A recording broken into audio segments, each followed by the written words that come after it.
الله وبرکاته. مینوال استاد په خدمت کې د نوي سبق سره بیا حاضر یم که خیر انشاءالله.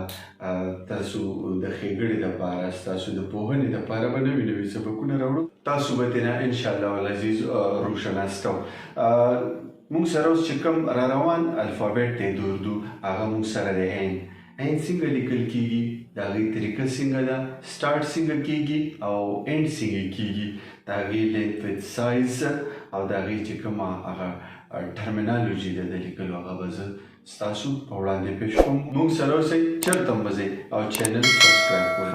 مینهوالو ګورئ ورته د دې ځای نه به سټارټ والی تاسو سره چې د دې دا کم چونچ دی مخوکه یا شوشه ورته وایي دا چې کوم دی مونږ سره ده دا به مونږ د یو نقطې برابرلو او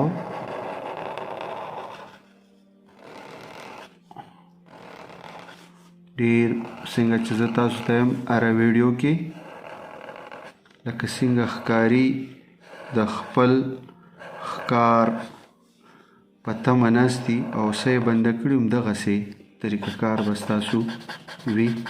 دې کې به تاسو بلکل ساه بندوئ چې ستاسو هر یو لاین چې کوم دی هغه ډېر ښایسته ښکلی او بیلنس راشي. دا شوشه چې کومه مونږ سره ده دا به مونږ سره وي جناب 2 کت. د دې ځای نه تر دې ځای چې دا کومه حصه ده دا به مونږ سره وي جناب 1 صحیح 1/2 کت.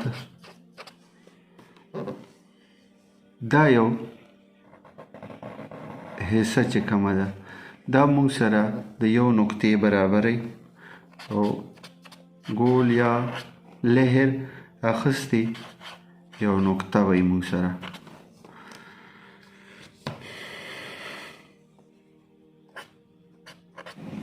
د دې نه پس په تاسو چې کوم دی خپله هغه سا کمپلیټ چې کوم دی ورته بنده کوئ او په لاندې طرف په لاړ شئ.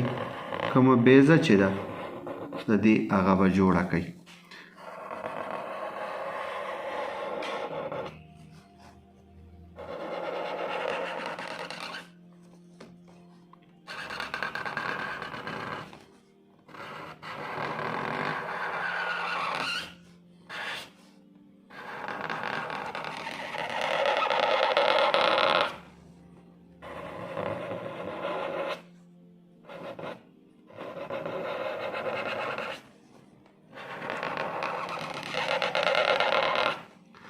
د دې جیم دال عین کاف چې کوم مخکې را روان دي او کوم مخکې رستو تیر شوي دي د هغې د ټولو چې د کومو دا بیزي وي د دې ټول د ښایست دارومدار په دې بیزو باندې دی. ستاسو پوره کوشش دا پکار دی چې تاسو کومې د دې دا بیزې جوړوئ چې دا دې کې هیڅ قسمه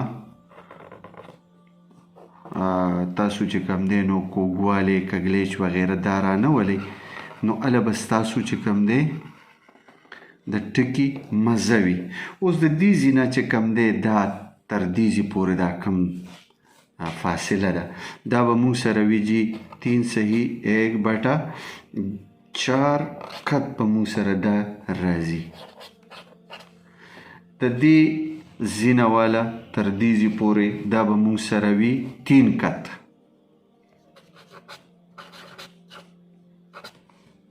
یعنی دا حصه دا حصه شوه صحیح ده. او شروع به مونږ د دې ځای نه کوو. دا کم د دې دا مخوکه ورته مونږ وایو دا شوشه ورته مونږ وایو دا چونچ چې دی دا به مونږ چې کوم دی ښه ښایسته سموت ښکلی شانته کې اوار جوړ کړو او د دغې نه پس به مونږ دا عین جوړ کړو. په دې یو عین باندې ښکلی او زبردست پریکټس دی نه چې کوم دی دې نه جیم نه دې ټول د بیزو والا ټکونه ټول الفابیټ جوړیږي.